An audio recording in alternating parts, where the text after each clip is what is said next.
Sejam muito bem-vindas à entrevista de hoje. Meu nome é Hugo Caiuela, líder de estratégia e M&A aqui da Peers. E hoje é um dia muito especial, né? Temos aqui duas convidadas para tratar do tema de sustentabilidade no setor aqui de bens de consumos e varejo. E mais especificamente para entender aí qual a importância, os desafios e oportunidades das embalagens, né, no mundo dos negócios e no mundo que vivemos, né? Com muito prazer, então, que apresento Luciana Pellegrino. Muito obrigado por ter disponibilidade dessa agenda aqui conosco, né? A Luciana é reconhecida, né, por sua visão estratégica, experiência na indústria de embalagens, né, influenciando positivamente na transformação do setor. A Luciana atualmente é diretora executiva da Abre, né, e também é diretora-presidente da World Packaging Organization, onde atua aí há pelo menos 13 anos, certo? Destacamos aqui suas formações em instituições renomadas, como a Universidade de Mackenzie, com gestão ambiental, negócios internacional, trading, e certificada também pela IBGC, né? Então, obrigado, Luciana, por estar aqui com a gente hoje. É um prazer. Obrigada, Hugo. O prazer é meu. Que gostoso participar dessa conversa com você e com a Tati também. Muito obrigado. E também agradecemos aqui a nossa convidada também muito especial, a Tatiana Bibi. A Tatiana também entusiasta, né, do tema de embalagens, 22 anos de DuPont, hoje com papel de gerente global de comunicações na divisão de embalagens e impressão. Ela também bastante atuante na Abre, né, fazendo parte do conselho diretor, representando a DuPont na associação.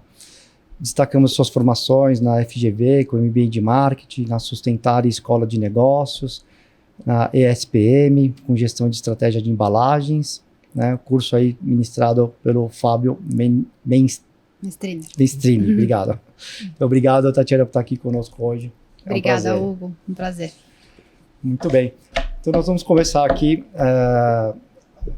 primeiro entendendo um pouco da Abre. Eu gostaria que vocês contassem, né, qual que é a atuação da Abre, o que a Abre, qual que é o propósito, qual que é o objetivo da Abre aqui no Brasil, e passar a palavra para vocês, então, que é um elo em comum entre vocês duas, certo? Sim. E temos aqui também a Luciana como presidente da associação.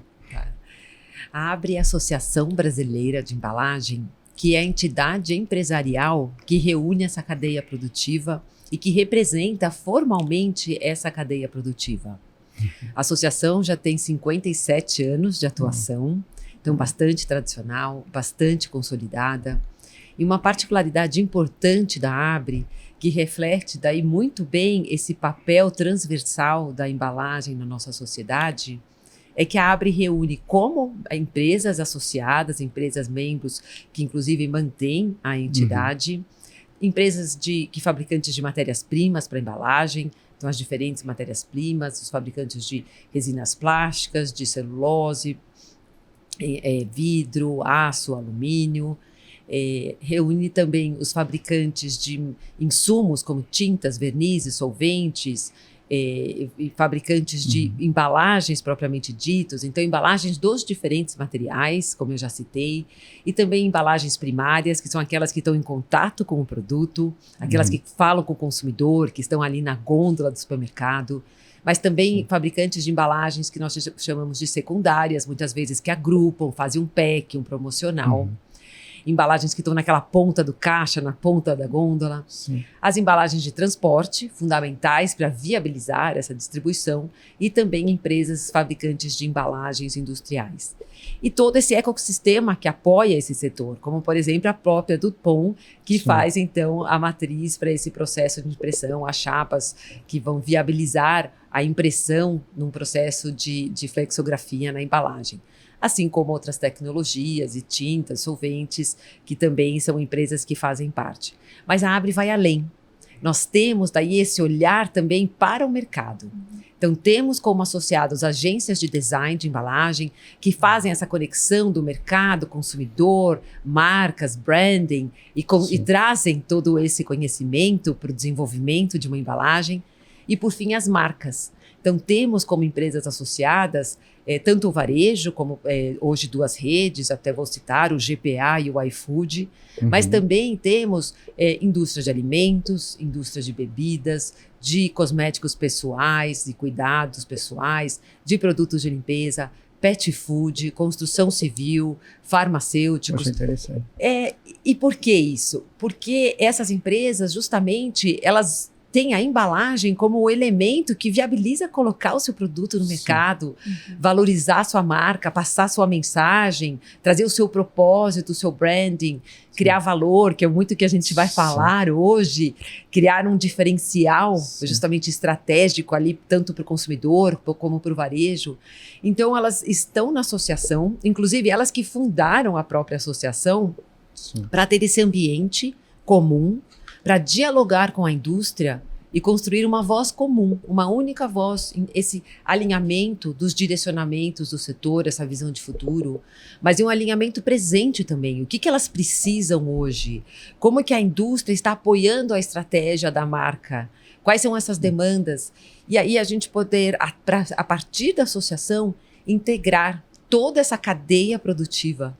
A gente fala de embalagens, você fala, é uma indústria. Não, são diversas cadeias produtivas que precisam trabalhar de uma forma sincronizada, totalmente harmônica, para ter essa embalagem produzida com qualidade, com segurança, numa escala industrial, e ali nas mãos dos consumidores e encantando o consumidor. Trazendo qualidade, segurança, mas principalmente uma experiência de consumo bastante diferenciada. Perfeito, legal.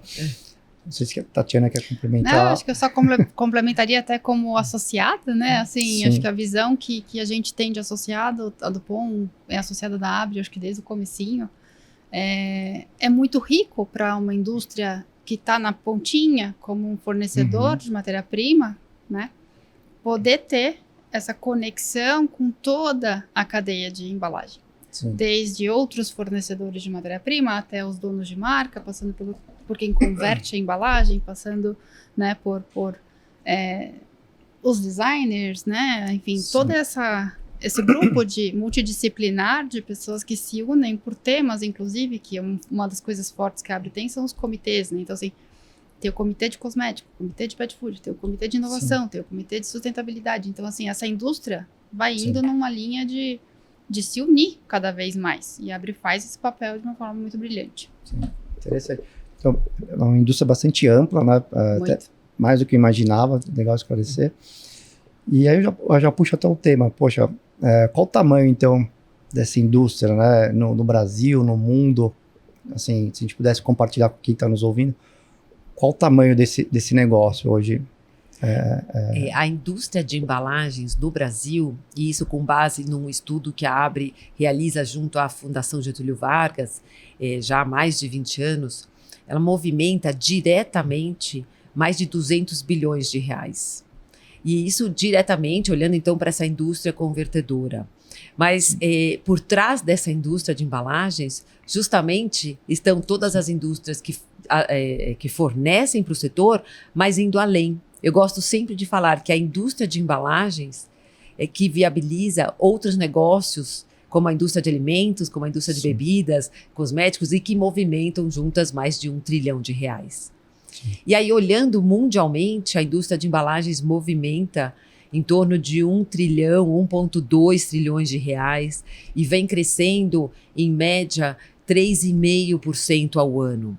Ou seja, é uma indústria que continuamente tem que se desenvolver, tanto em termos de novas tecnologias, de novos processos, inovações, processos de decoração, e que vai crescendo também continuamente, porque esse mercado de consumo que demanda, em média, e até uma média mundial, em torno de 70% das embalagens produzidas vão para atender esses produtos de consumo rápido, de consumos de abastecimento, então, justamente esses produtos do dia a dia, que são categorias que estão sempre se transformando, que estão sempre inovando, buscando se aproximar do consumidor, trazer uma ocasião de consumo diferenciada, ou uma proposta de valor em termos de quantidade, né? A gente viu muito agora nesses últimos tempos, de novo, a gente tendo um porcionamento mais individual, consumidores buscando porções menores. Sim. Em contrapartida, você tem os consumidores que buscam volumes maiores. Sim. Então, é uma indústria que precisa responder muito rápido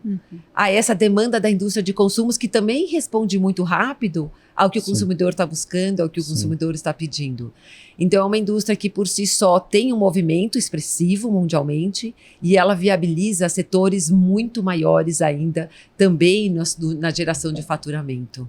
Perfeito. Interessante. A gente está com um projeto atualmente e passa por essa discussão também de unidades menores e também as maiores, no caso do atacarejo, cresceu muito nos últimos anos, né? Também é um ponto bastante importante.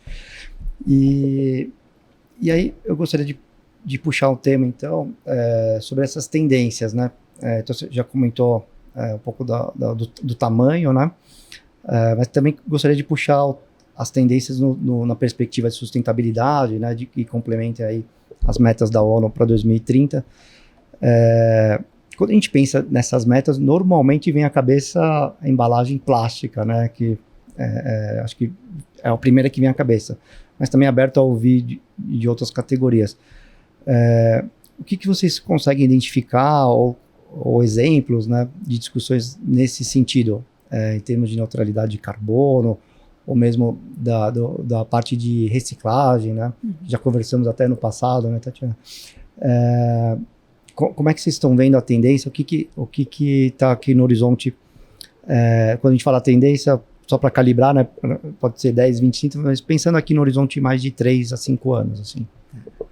Hugo, dando até um passo atrás para a gente falar desse assunto, porque é um tema que, na verdade, ele vem se desenvolvendo a partir da nossa vida em sociedade. Perfeito. E aí, sem dúvida, chegou no momento em que ele passou a ser sustentabilidade, passou a ser um tema estratégico, porque a gente precisa rever esse nosso modelo de extração de recurso natural, produção, consumo e descarte, que tem sido linear, ou seja, o descarte é um fim. E aí já entendendo que, na verdade, é um recurso tão premium, com tanto valor e que pode ser reutilizado e precisa ser reutilizado pela própria escassez de recursos naturais, pensando nas gerações futuras. Então, eu sempre gosto de trazer um histórico que em 1900 a gente tinha uma população global de em torno de 1,6 bilhão de pessoas. Ou seja, há 124 anos atrás, nós tínhamos 1,6. Hoje nós temos, ou seja, em 124 anos, nós temos mais de 8 bilhões de pessoas na Terra. Veio, então, a demanda por recursos, ela aumentou exponencialmente num espaço muito curto de tempo. Perfeito. E aí, vindo calcada, apoiada no primeiro momento por uma revolução industrial que daí permitiu essa maior escala de produção para abastecer as pessoas, e esse processo que foi se escalando cada vez mais, justamente porque a demanda ela vem se acentuando. E vem atrelado a isso um processo de urbanização. Então, esse novo estilo de vida, as pessoas cada vez mais longe dos polos produtivos, né? Hoje, longe de uma área onde você poderia ter a sua própria plantação, o seu próprio animal. Hoje não, você está numa cidade e tem que ter acesso a tudo isso já pronto e de fácil preparo, de fácil consumo, de fácil manuseio. E, ao mesmo tempo, num processo em que, culturalmente, as pessoas vêm buscando cada vez mais comodidade. Então, justamente, como que eu posso ter mais acesso a um produto já pronto, pré-pronto, de fácil preparo, seja um cosmético, uma facilidade para aplicar, e aí ainda um processo de evolução onde um cosmético que, por exemplo, seja adequado à minha pessoa, ao meu corpo, ao meu cabelo, à minha pele. Então, nesses 120 anos, ou até nos 200 anos de Revolução Industrial, a indústria ela veio ampliando a sua atuação, olhando em como que ela pode melhor atender o consumidor, como que ela pode melhor atender a sociedade.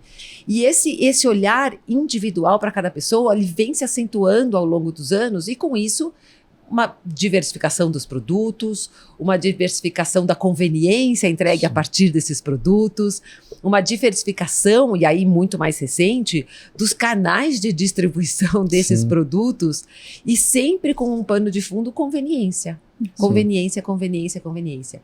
Então, sim, a gente chegou num momento, entendemos isso, que toda essa demanda por recursos e aí um uso bastante escalado e muitas vezes um descarte não adequado, sem inclusive um apoio de gestão adequada, de saneamento para poder dar vazão a esse crescimento do descarte, vem trazendo consequências para o meio ambiente que trazem impactos, né, para o planeta, para a questão do clima, impactos para a nossa vida, inclusive para cultivo de alimentos, para a vida da sociedade, para a vida em cidades, e que a gente precisa mudar, precisa repensar. Então, esse é o primeiro desafio que a gente tem, né? Uma população mundial muito grande, uma concentração em centros urbanos, num crescimento muito grande, num curto espaço de tempo, onde a própria municipalidade, que é responsável pela gestão dos municípios, o saneamento básico, não acompanhou esse crescimento. Então, a gente tem até um descolamento, que hoje, então, a gente precisa olhar, e daí veio muito para a indústria essa provocação, e uma provocação que vem vindo até agora como regulamentação, como cobrança, de como a gente revê tudo isso, como a gente ressignifica esse modelo de produção, consumo, descarte do linear para o circular, como que a gente ajuda assim, o consumidor a ter acesso ao que ele precisa, mas de uma forma mais sustentável. Sim. E aí a gente entra nesse tema tão importante, né, que hoje é a sustentabilidade. Então, a sustentabilidade hoje, quando a gente olha para a cadeia de consumo, ela tem, eu acho que, 4 pilares fundamentais. Então, o primeiro pilar é essa eficiência das cadeias de abastecimento, justamente como que eu reduzo perdas de produtos, como eu faço esse produto chegar até o consumidor. Nós estamos falando do Brasil, um país com uma dimensão continental, uma variação climática de uma região para outra, um calor intenso, um transporte basicamente terrestre, onde um produto pode levar 30 dias para chegar de uma região a outra. Então, essa eficiência logística, essa eficiência do supply chain, das cadeias de abastecimento, são o primeiro pilar. Como a gente traz essa otimização? O segundo é olhando para a embalagem em si. E aí sim entra nesse ponto que você já colocou, né, desse olhar, gente, como a gente lida com os diferentes materiais, como que a gente pode trazer essa sustentabilidade em materiais de embalagens. E aí, então, tem cadeias que têm já hoje talvez uma estrutura mais adiantada em termos de circularidade, e outras que pela própria diversidade e amplitude dessa cadeia ainda precisam investir e crescer mais nessa circularidade. Perfeito. E aí entra até um aspecto interessante, que é quanto mais concentrada uma cadeia de embalagem, ela tem maior condições de avançar nos processos de circularidade. Que são, então, por exemplo, uma cadeia do vidro, que é mais concentrada, uma cadeia do alumínio, por exemplo, a do aço também. E aí a do papel né, já é um pouquinho mais difusa, mas também já conseguindo criar todos esses canais, a infraestrutura para essa circularidade. E a do plástico, que é a cadeia mais ampla, pela diversidade dos tipos de embalagens plásticas e pela própria diversidade de aplicação da embalagem plástica, é uma cadeia que vem investindo, mas correndo atrás para acelerar e escalar esse potencial de circularidade. Mas aí entra o terceiro aspecto, o terceiro pilar que precisa ser trabalhado, que é justamente essa gestão da nossa vida em sociedade. Então, onde estão os programas de coleta de lixo, de coleta seletiva, essa infraestrutura da logística reversa? O que a gente vem discutindo muito lá na Abre é como que a gente cria valor para essa embalagem, para ela voltar para a reciclagem. Então, todo esse mecanismo, porque a reciclagem está calcada em uma cadeia econômica, com os seus próprios atores, então ela tem que ter a sua viabilidade econômica, ela precisa assim ser olhada como uma cadeia que precisa encontrar a sua proposta de valor para ela poder, de fato, crescer. E o quarto pilar é o consumidor, são as pessoas. E aí sim, esse nosso papel, inclusive como indústria, como a gente ajuda o consumidor e propõe a ele um consumo consciente? Poxa, eu vou usar esse creme até o final, esse azeite até o final, não vou desperdiçar, eu vou usar esse shampoo até o final. Como que a gente ajuda o consumidor a ter um consumo consciente na hora do consumo E aí até olhando para outros recursos naturais, como que ele pode gastar menos água no banho, ou lavando roupa, ou lavando uma louça, por exemplo, como a gente otimiza o uso de energia, mas também para um consumo consciente, está aí nesse descarte dessa embalagem para que ela possa ser circular. Então, como a gente ajuda a educar o consumidor, que daí eu até já trago um programa que a Abri lançou no ano passado, já né, dentro de um processo contínuo, buscando esse engajamento e essa educação do consumidor, que é um programa chamado Lupinha, que é um QR Code que se aplica nas embalagens. E esse QR Code, ele conta para o consumidor, de uma forma muito amigável, como que ele vai descartar, por exemplo, um pote de requeijão. Sim. Eu limpo, eu passo um papel, eu lavo, eu enxago. Eu sempre tenho essa dúvida, porque eu vou limpar, ajuda no processo, mas estou gastando a água. Exatamente. Então, vou usar, quando eu ver o QR Code, vou usar. Exatamente, eu tiro a tampa, eu tiro o rótulo, e essa lata de molho de tomate, e esse vidro de azeite, o que eu faço com ele? Então, o Lupinha é um programa que foi desenvolvido, ele já nasce com o apoio de uma cooperativa de catadores, que é quem vai receber essa embalagem para separá-la, para vendê-la para uma indústria de reciclagem, e eles é que contam para a gente nesse programa como que eles querem receber essa embalagem, como que essa embalagem passa a ter valor para eles receberem, separarem e poderem vender. Bem interessante. Super interessante. E esse Lupinha, ele já vem com acessibilidade também, olhando como que a gente otimiza essa tecnologia que está sendo empregada, para que, por exemplo, a marca possa conversar com outros públicos, como pessoas que tenham deficiência visual. Então, o Lupinha, ele já proporciona uma leitura em voz, tanto da informação do produto para um consumo consciente, como eu uso, como eu guardo, quais são as características, mas aí também como que eu descarto, para o consumidor ser parte dessa circularidade das embalagens. E as pessoas querem consumir, querem fazer, né? Então, acho que é bem interessante. Grande parte das pessoas querem descartar corretamente sua embalagem, querem contribuir para a cadeia de reciclagem, e não necessariamente sabem como. Né? Esse é um ponto muito importante, realmente, que o consumidor muitas vezes não faz por desconhecimento, e não porque não tem a consciência né, dessa questão sustentável. Sim. Uma vez me falaram que a garrafa plástica, né, uma garrafinha de água mesmo, que para descartar era melhor você deixar a tampa aberta, porque no processo isso consome menos energia. E eu sempre abro, sempre descarto com a aberta, nunca mais deixo ela fechada. Então é isso, você consumir a informação e começa a agir de maneira consciente. Né? Você orientar o que é melhor para favorecer essa cadeia de reciclagem, que é uma cadeia que tem que se fortalecer também. Sim, bem interessante. E voltando até uma conversa que a gente teve antes de começar aqui, sobre essa questão de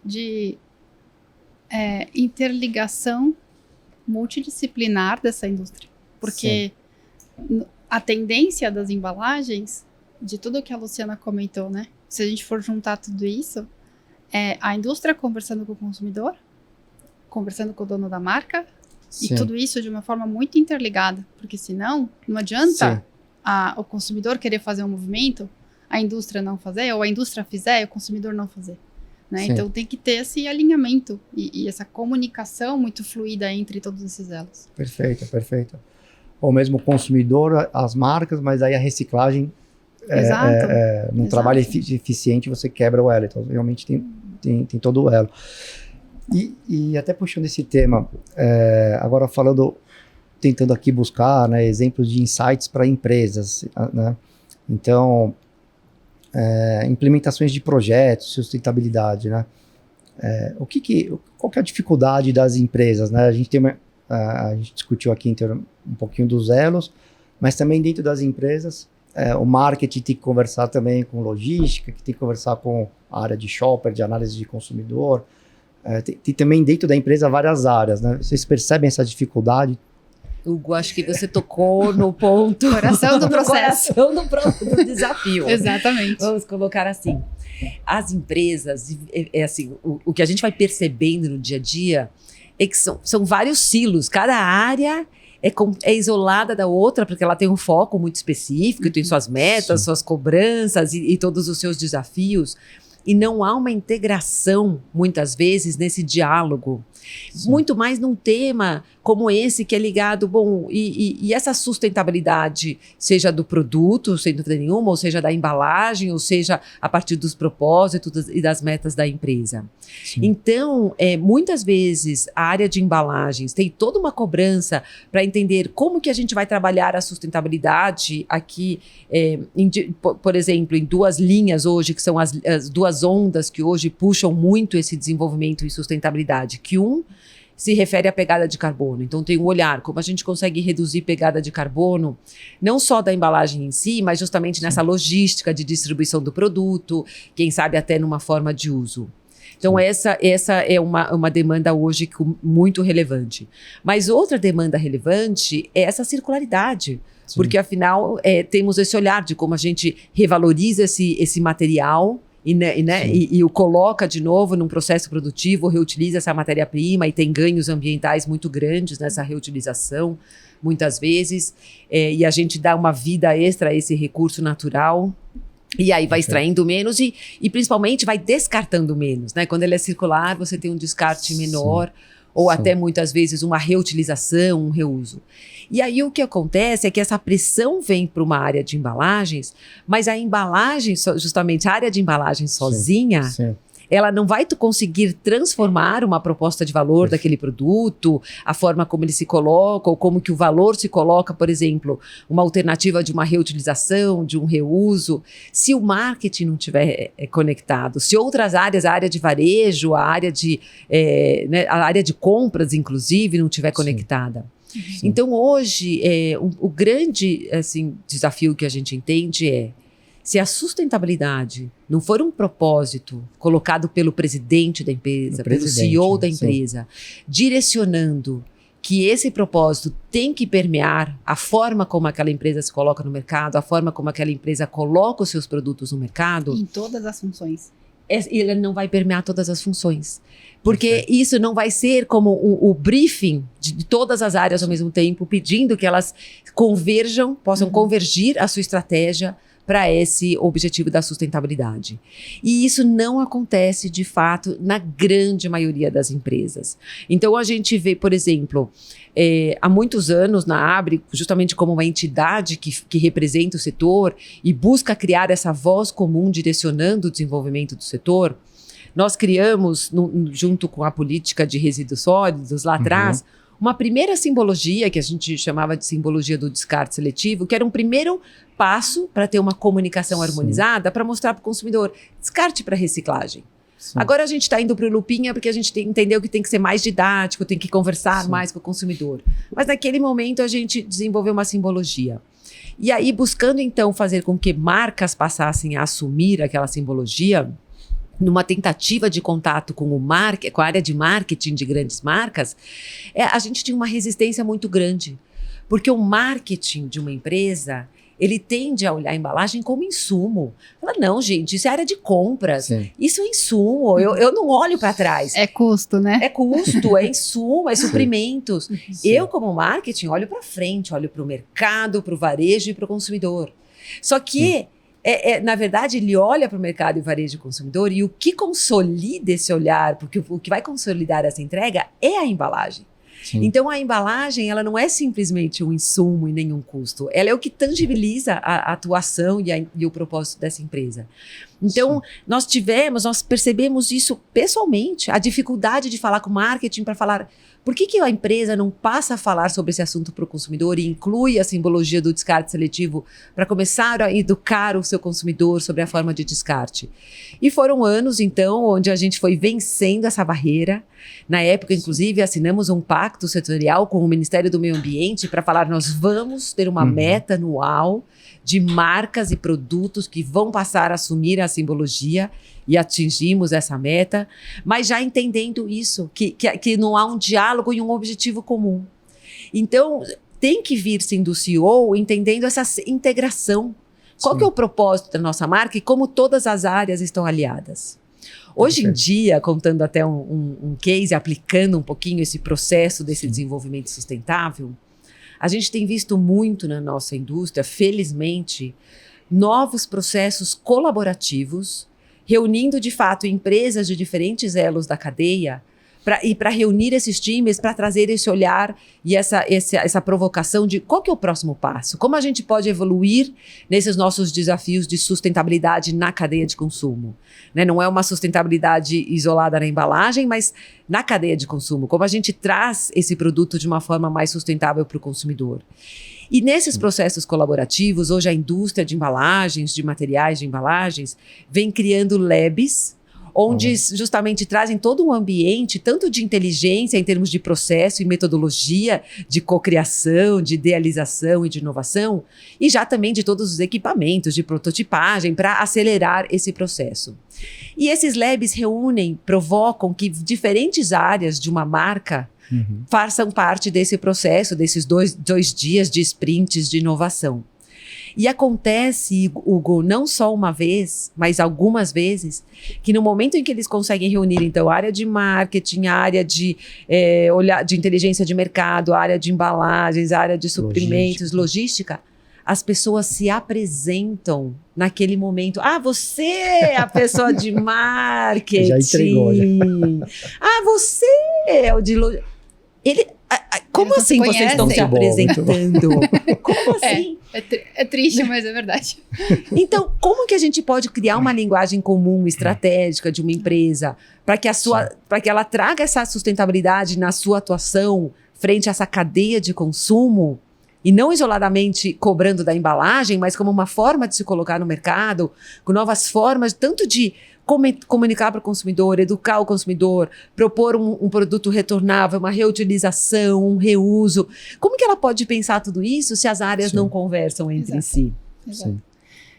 Perfeito. Tentando complementar alguma coisa aqui, né? Porque a Luciana já cobriu bastante. Mas realmente tudo isso vem também no sentido de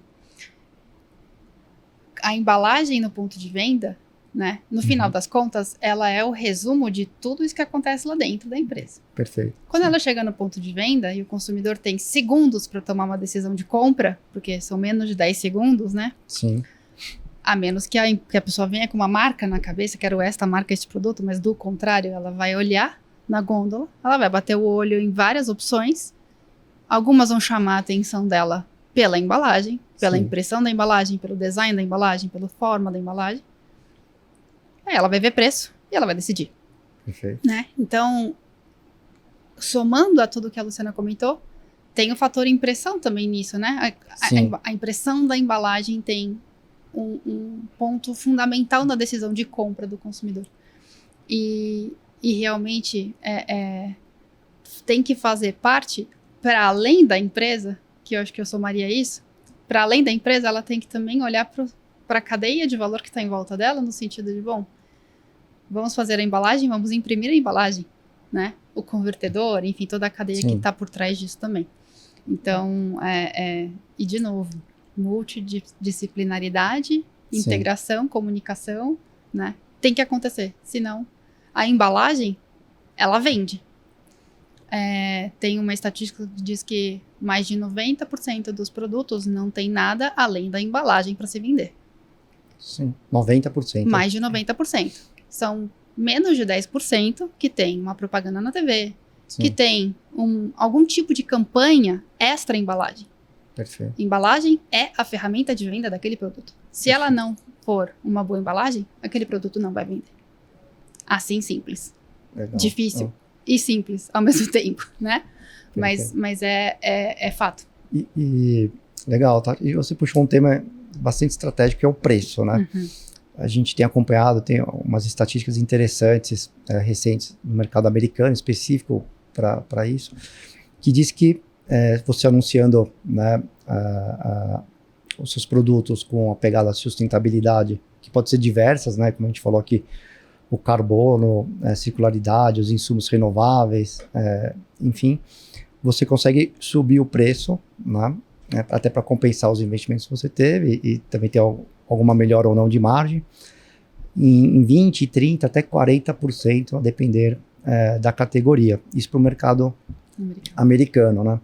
E quando tem mais de um atributo, o volume de venda ainda é 2 vezes maior do que o concorrente, né? Então, acho que são estatísticas muito quentes, né, que a gente viu, mas sabemos também que o poder aquisitivo no Brasil, né, em grande escala aqui, um pouco menor. Assim, vocês percebem essa dificuldade do setor em termos de repassar esse preço, ou mesmo puxar a venda? Como é que vocês enxergam isso nas discussões com as empresas? Hugo, eu questiono essas estatísticas, você sabe? Sim. Você sabe que existem várias pesquisas que falam, que trazem os números, não, os consumidores priorizam produtos sustentáveis e pagam mais por produtos sustentáveis. Sim. Existem muitos estudos que trazem isso. Sim. E aí eu já questiono na hora esses estudos, porque, na verdade, o consumidor, principalmente no Brasil, e também em outros países do mundo, inclusive porque a inflação está bastante alta em outros países que não costumavam ter uma inflação tão alta. Sim. O consumidor, ele é sensível a preço. Sim. E ele é individualista, né? Ele é uma pessoa que tem, inclusive, os seus desafios na sua vida pessoal, na sua dinâmica financeira. Então, quando ele olha um produto, ele está olhando sempre o custo-benefício daquele produto. Perfeito. Então, a gente tem, inclusive, uma equação de valor, que é o valor de um produto, ele é o custo, sem dúvida nenhuma, versus o benefício que ele está entregando. Tem uma pequena parcela da população, e aí eu digo que é pequena, porque é realmente em torno de 1%, onde a sustentabilidade, ela entra com muito peso nesse olhar do benefício, nesse critério do benefício.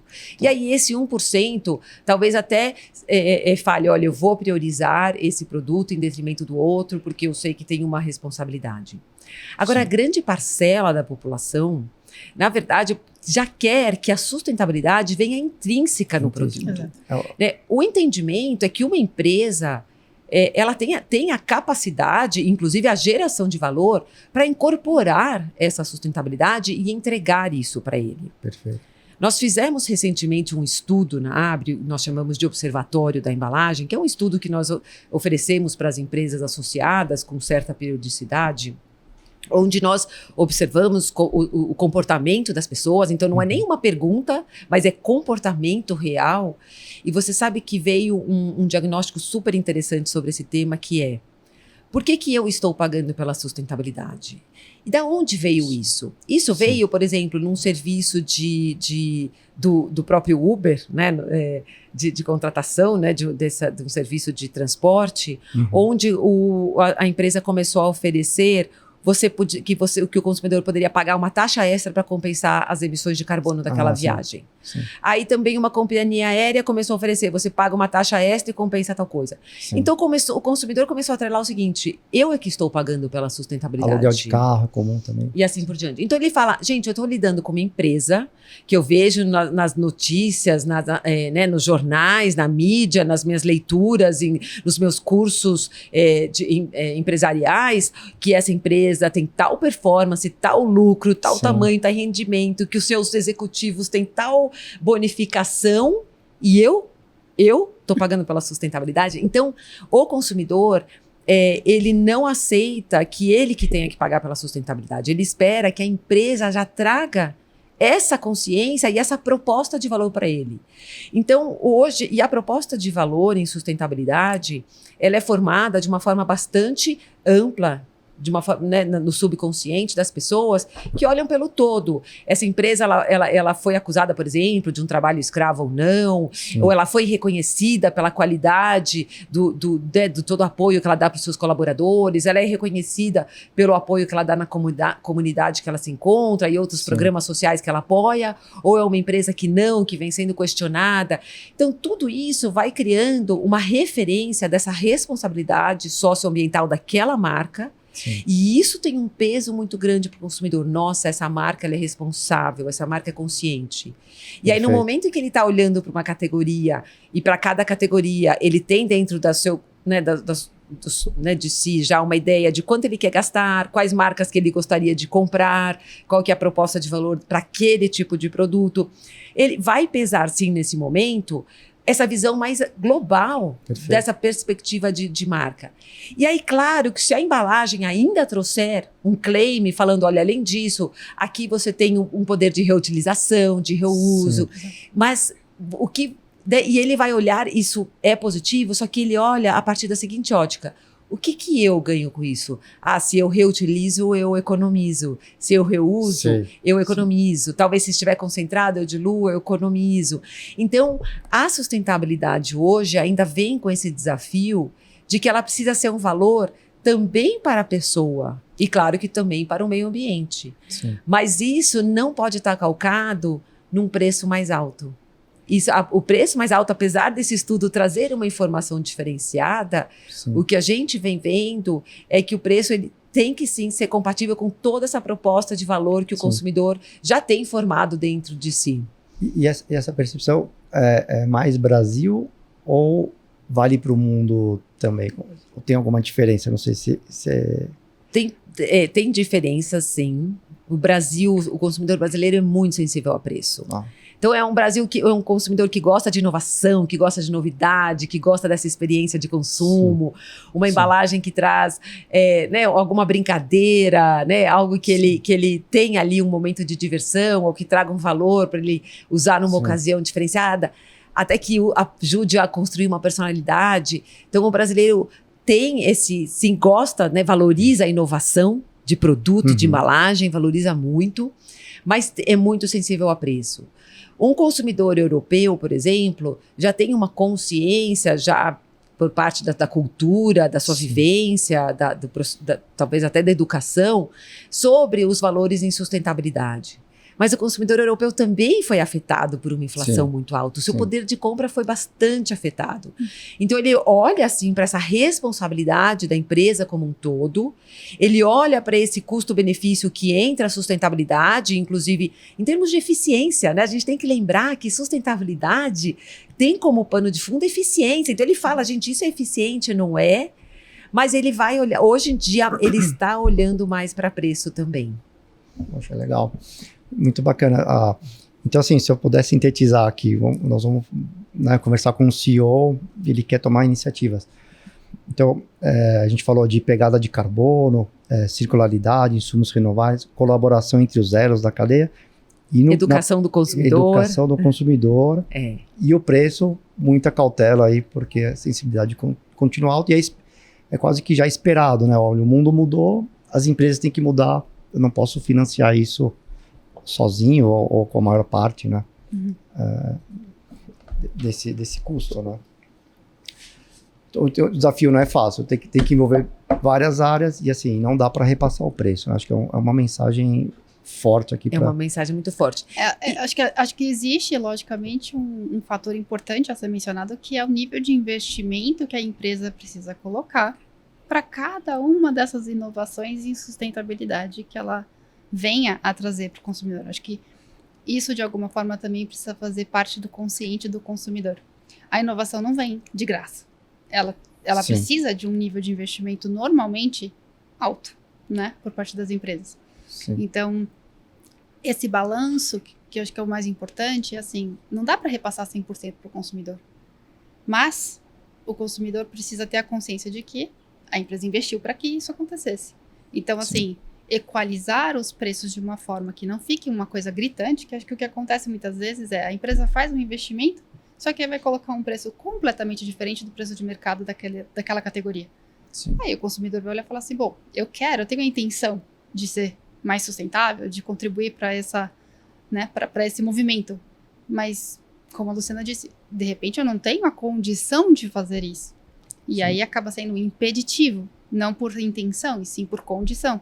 Então, se fosse mais equilibrado, se a distância fosse menor, possivelmente a pessoa diria, bom, sim, vou comprar este, porque este está fazendo um papel que eu tenho consciência da importância e estou disposto a, comprar o produto com isso. Eu acho que, complementando o que a Tati colocou, e olhando para esse CEO, o grande desafio hoje é pensar como que eu trago valor, então, para o consumidor, ao mesmo tempo que eu estou trazendo para o meio ambiente, para o planeta. Então, esse valor, ele precisa ser para os dois. Sim. Então, como que esse CEO está olhando para a sua embalagem como uma ferramenta que traz esse valor? Isso é fundamental, porque é ali que ele tangibiliza. E aí sim, ele consegue talvez não num produto de massa, né? Porque a gente tem aqueles produtos que são mais de massa, que tem um posicionamento de grande escala, de preço, que daí são muito sensíveis a uma mudança, mas vai testando uma mudança num produto que tem um posicionamento um pouquinho diferente, talvez um promocional, uma data comemorativa, e que permite, por ser um promocional, uma data comemorativa, já é quase uma indulgência que o consumidor está se dando ali, assim, a ele trazer essa tecnologia nova que, como a Tati falou, vem com um custo, tem um investimento, sim, para se viabilizar. Então, talvez tem que encontrar esses caminhos para ir testando e diluindo o custo daquele investimento. Em algum momento, isso vir também para aquele produto mainstream, aquele produto que está ali num mercado que é super competitivo e que não tem muita margem também de negociação. Me faz lembrar de um case que há anos atrás aconteceu, e é um case para mim muito emblemático. Imagina um saquinho de sal, saquinho de açúcar, né? Um pacotinho de açúcar e de sal. Sim. Quantas vezes você já pegou um furado?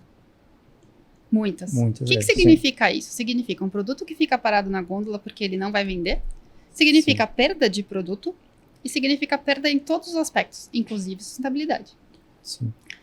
E aí uma indústria se movimentou para criar um material, né, um polímero que fosse mais resistente para embalar esse tipo de produto. E realmente, assim, para um mercado, quanto custa um pacotinho de sal, um pacotinho de açúcar? É um valor baixo, né, de produto de valor menos agregado.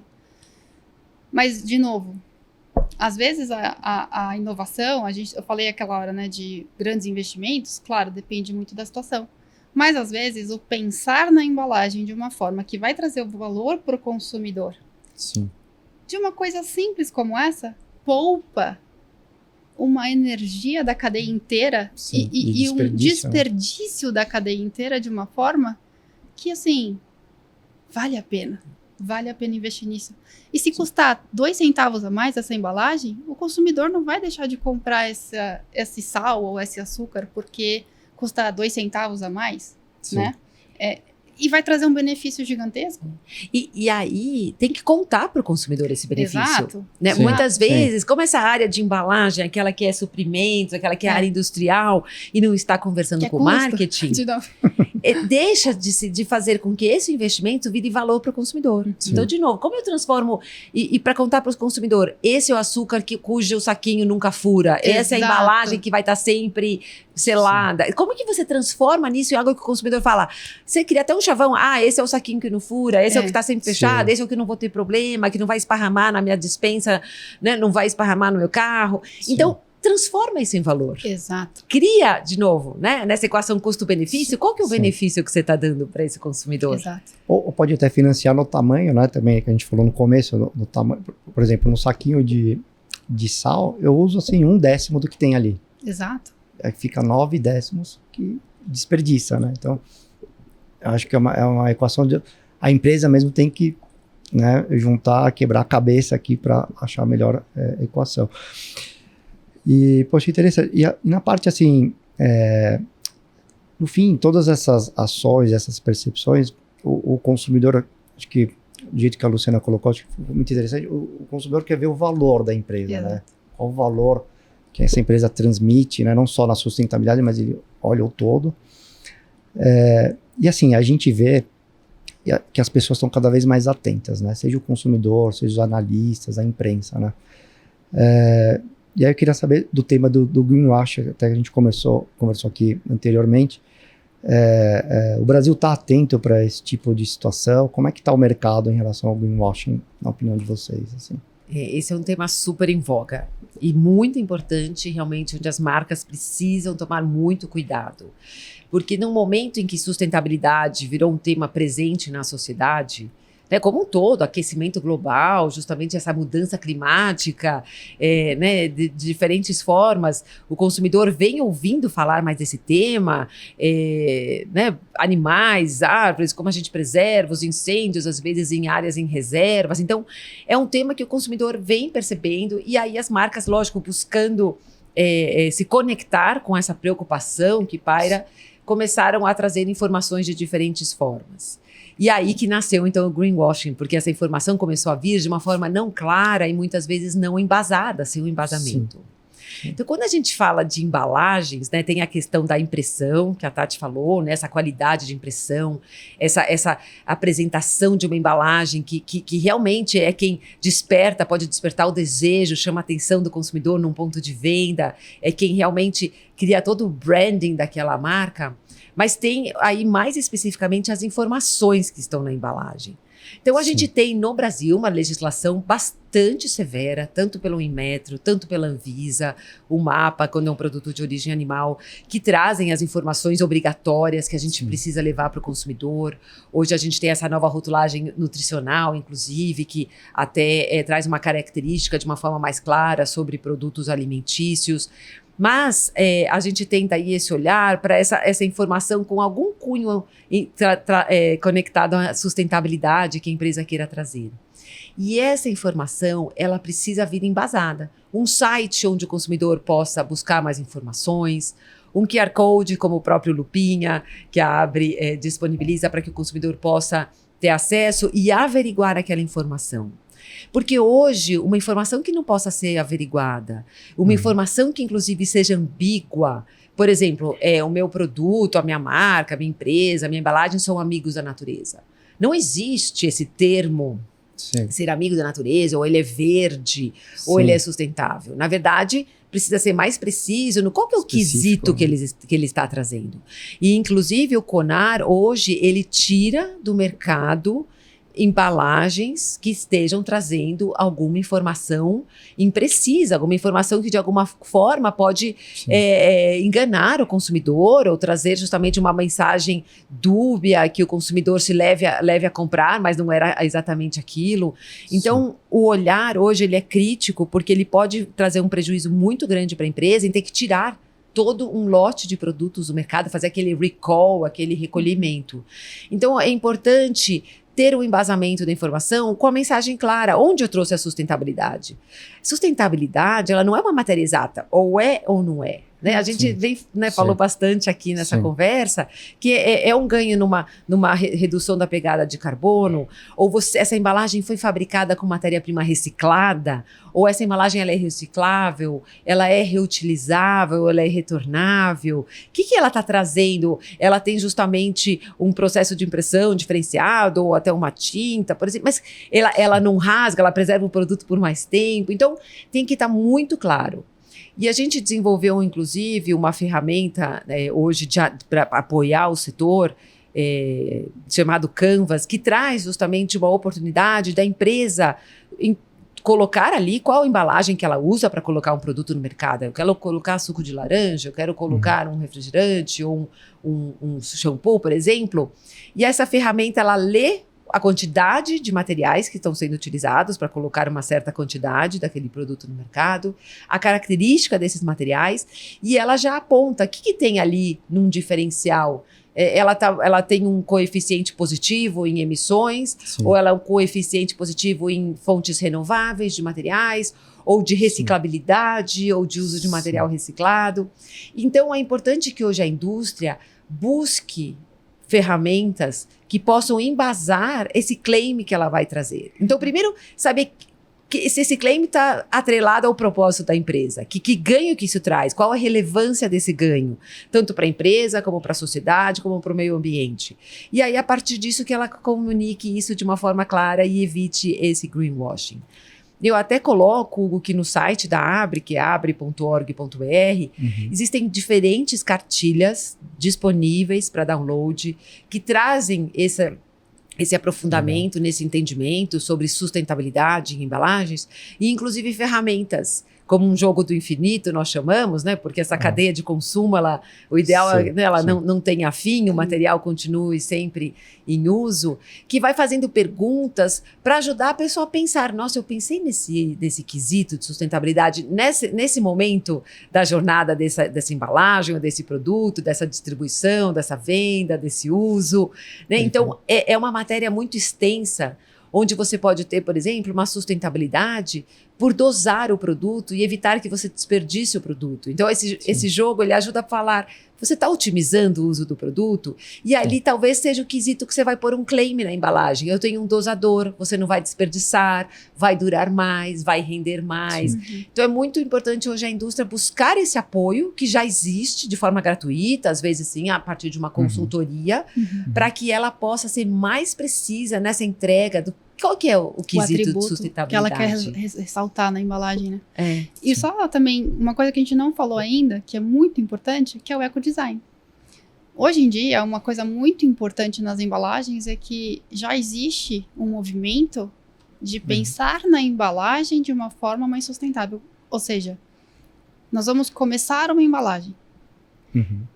A cadeia vai se unir e vai conversar sobre, ok, queremos uma embalagem para esse produto. Hoje a gente utiliza esse tipo de material, esse tipo de impressão, esse tipo de formato, de peso, de tamanho. Né? Vamos junto pensar, tá, pode ser outro material? Pode ser outra medida? Pode ser outro tipo de impressão? Pode ser, enfim. É o pensar na embalagem desde o começo da concepção dela, para que depois no resultado de gôndola ela já seja reciclável, ela tenha reuso, ela tem a possibilidade de entrar na economia circular de uma forma mais fácil, né? Então, desculpa, o formato eu sempre penso na parte logística. Como é que isso cabe dentro das caixas de maneira mais eficiente? Exato. Né? Onde a gente pode ter menos desperdício em toda a cadeia. Né? O transporte é um tema muito importante. Muito importante. E até voltando ao tema da... Voltando não, né? Porque a gente acho que nem saiu desse tema, mas na questão de sustentabilidade ainda... o quanto a logística impacta na economia circular, que é uma das grandes dificuldades das empresas, né? E implementar a economia circular é esbarrar no tema logístico, nas distâncias do nosso país, na dificuldade de coletar esses resíduos na casa das pessoas ou nos pontos de coleta, de repente em parceria com o varejo, que várias marcas já tentaram, algumas com mais sucesso que outras, né? De ter o varejista como um ponto de coleta do resíduo, para que ele não se perca, né, enfim, nesse processo até que chegue num reciclador. E novamente, né, assim, a importância da indústria da reciclagem, que hoje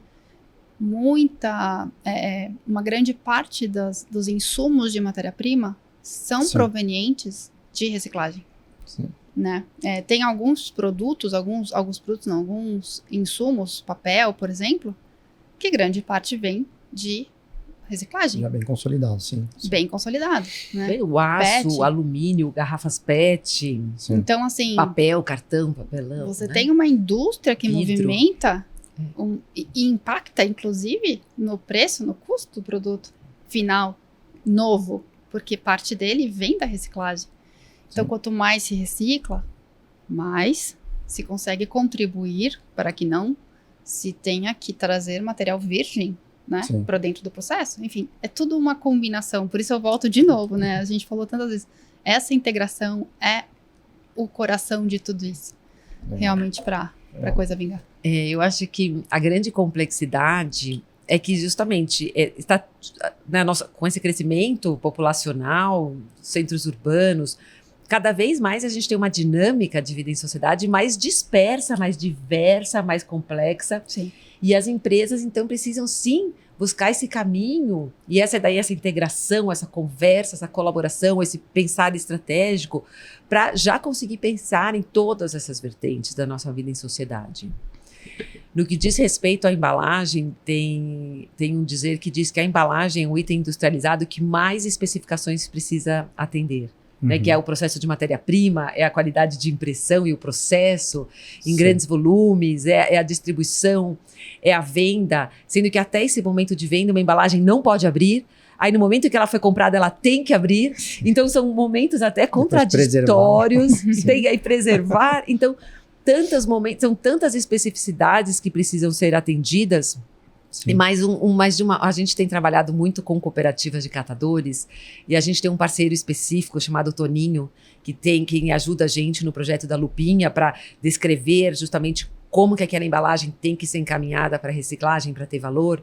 E ele fez uma leitura que eu achei super interessante. Ele falou o seguinte: a embalagem é quem mais clientes precisa atender. Então, na verdade, esses são muitos clientes. Então, como que esses clientes também estão harmonizados para que ajudar que aquela embalagem atenda a todos eles? Então, esse pensar do ecodesign no começo de um processo, as equipes multidisciplinares, de uma forma estratégica, né? Para atender a empresa, para atender a sociedade, para criar valor, para se diferenciar. As marcas precisam muito se diferenciar hoje nos pontos de venda. Tanto no online, com esse crescimento das vendas online, onde a partir de uma tela de um celular, de uma forma às vezes muito pequena, diminuta, o consumidor precisa reconhecer que aquele é o produto, aquele é a marca, aquele é o volume, aquela é a característica do produto que ele quer comprar, mas também no varejo físico, ele também num hipermercado com mais de 50 mil produtos sendo vendidos, ele tem que bater o olho e falar, é aquele que eu quero. Bom ponto, eu sempre penso em embalagem no varejo, mas realmente no online ela também está presente, né? Na muito foto presente. Ali. E precisa ter esse reconhecimento. Então, como que todos esses elos se integram para justamente criando esse valor para o consumidor e criando essa inovação, essa diferenciação e criando essa estratégia, inclusive para a partir da inovação e testando talvez novos conceitos, novos modelos. Né? Eu acho esse mercado de consumo ele é incrível, porque ele é muito dinâmico e ele traz muita oportunidade para as marcas evoluírem, se diferenciarem, fazerem diferente. E a gente viu muito na pandemia esse processo de evolução, de desenvolvimento. Né? O e-commerce, por si só, que trouxe todo esse novo desafio logístico, essa super conveniência do consumidor receber tudo na casa dele. Mas aí, de novo, se ele está recebendo tudo na casa dele, ele está usando, sim, mais embalagens, como que a marca está se preocupando com essa embalagem adicional que agora chega na casa do consumidor, que antes não chegava porque ele ia ao supermercado, levava talvez uma sacola ou já punha em uma única sacola e levava tudo para casa, agora vem tudo mais porcionado e mais embalado para vencer essa barreira logística. Como que a marca está se preocupando com isso e assumindo essa responsabilidade, internalizando? Então, de novo, como ela comunica, como ela orienta, como ela pensa no ecodesign, no processo de desenvolvimento. São muitas vertentes, sim, que precisam ser trabalhadas nesse olhar tão estratégico da embalagem, ajudando a construir esse posicionamento e esse propósito da empresa. Perfeito. Gente, muito legal. Assim, eu tinha uma expectativa muito grande de uma conversa, né? Adorei, foi sensacional. Agradeço mais uma vez a presença. Eu vou ouvir de novo, terminou aqui, eu vou ouvir de novo, adorei a conversa.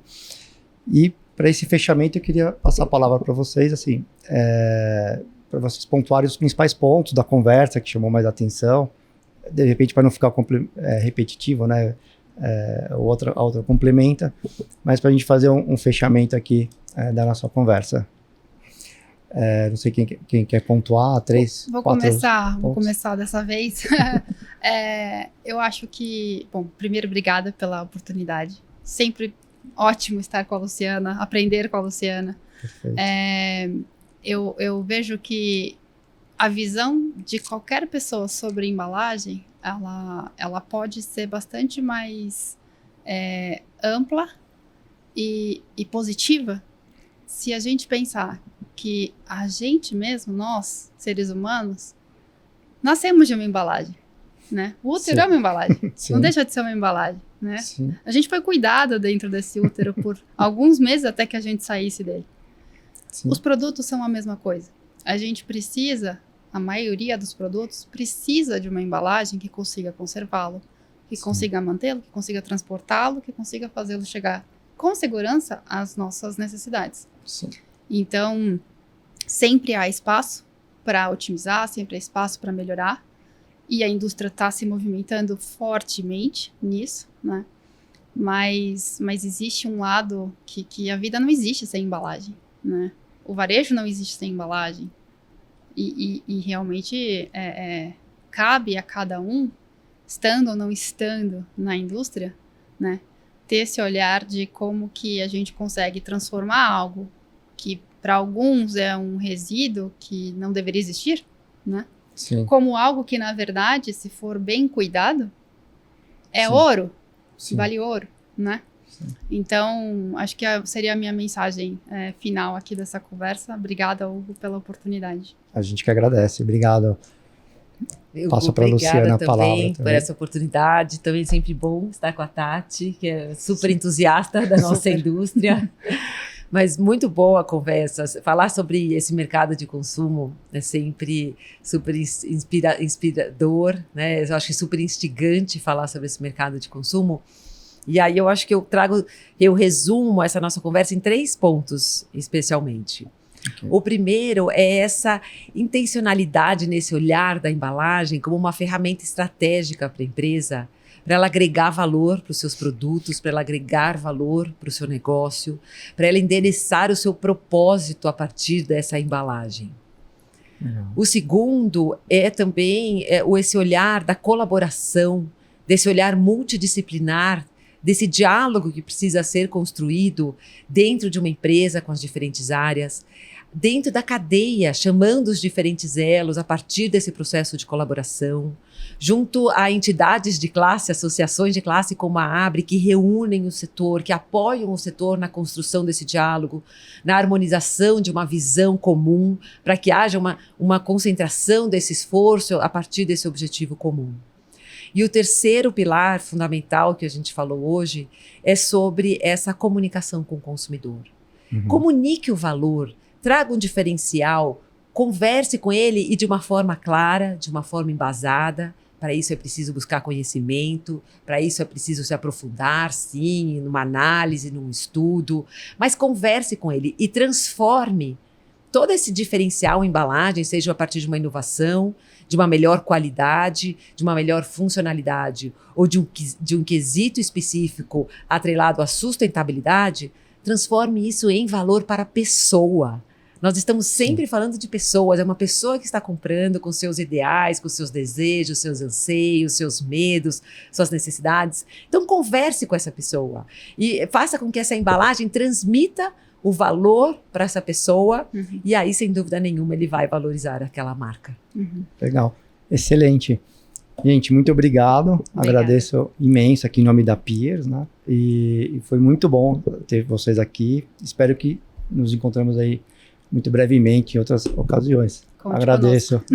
Obrigada. Obrigado. Obrigada. Obrigado.